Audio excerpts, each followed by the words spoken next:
Assalamualaikum warahmatullahi wabarakatuh. Perkenalkan, nama saya Nabila dengan NIM 23500911212. Di sini, saya akan membahas mengenai analisis ekonomi piutang.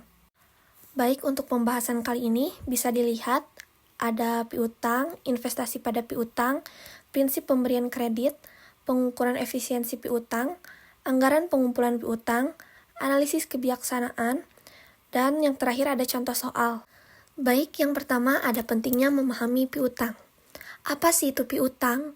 Piutang adalah hak perusahaan untuk menerima pembayaran dari pelanggan atas barang atau jasa yang telah dijual secara kredit.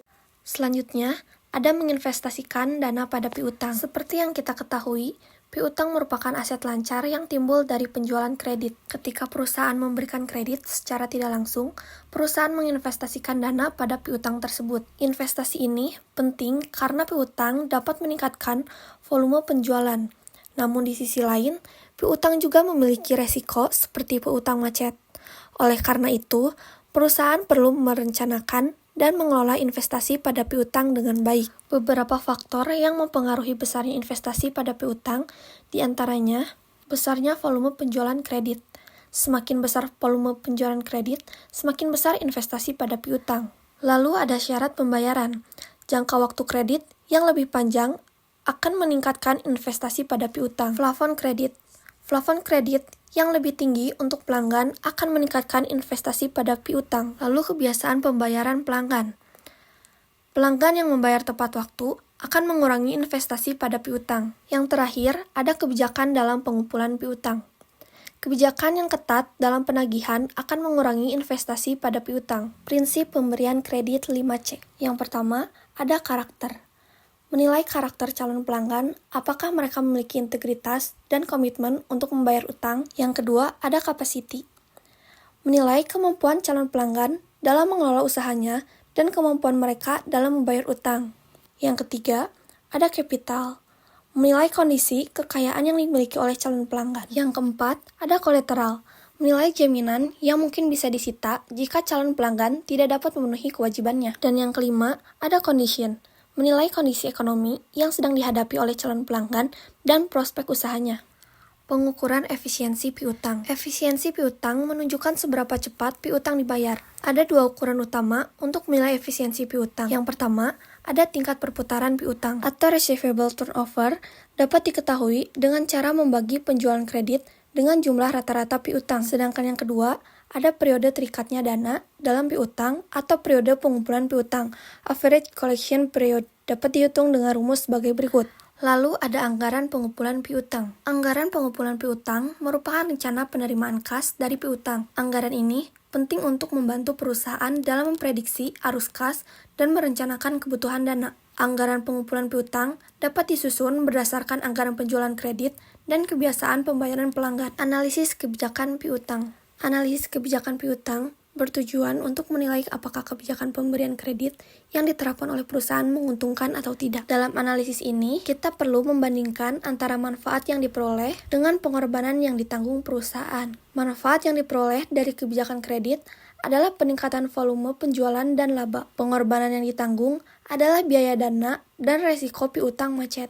Sekarang kita masuk ke pembahasan contoh soal. Safari menjual barang dagangannya secara tunai. Harga beli barang dagangan tersebut sebesar 4.800 per unit dan dijual dengan harga 6.000 per unit. Penjualan per tahun bisa mencapai 400.000 unit. Saat ini, perusahaan ingin menjual barang dagangannya secara kredit dengan syarat 5/30 net 90 dan harga jual tidak berubah.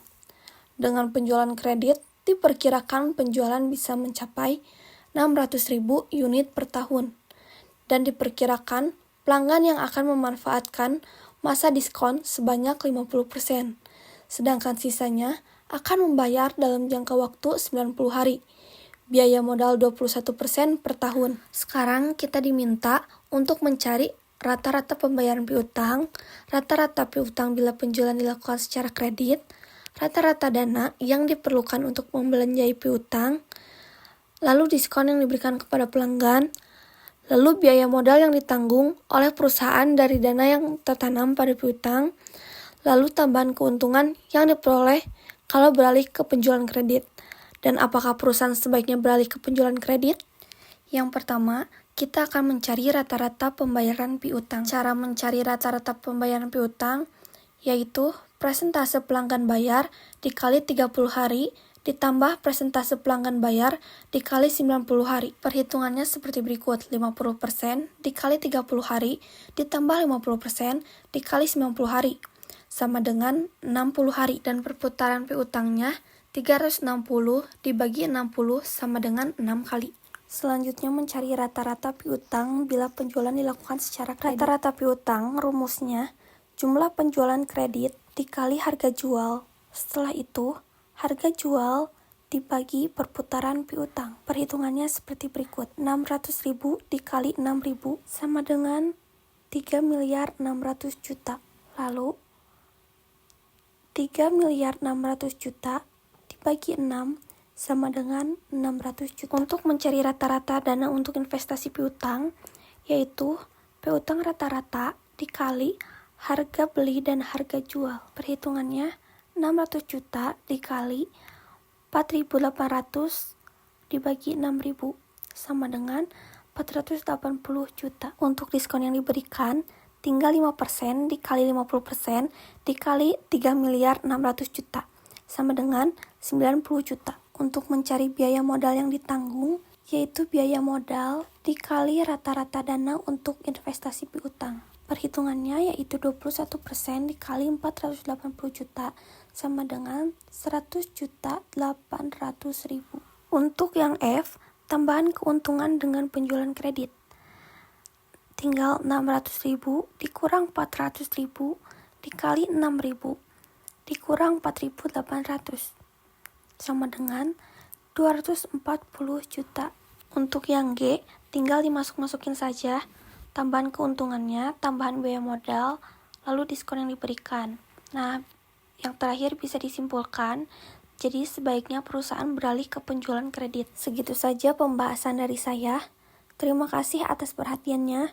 Semoga materi dan pembahasan soal yang saya sampaikan dapat bermanfaat. Maaf, masih banyak kesalahan dalam penyampaian. Wassalamualaikum warahmatullahi wabarakatuh.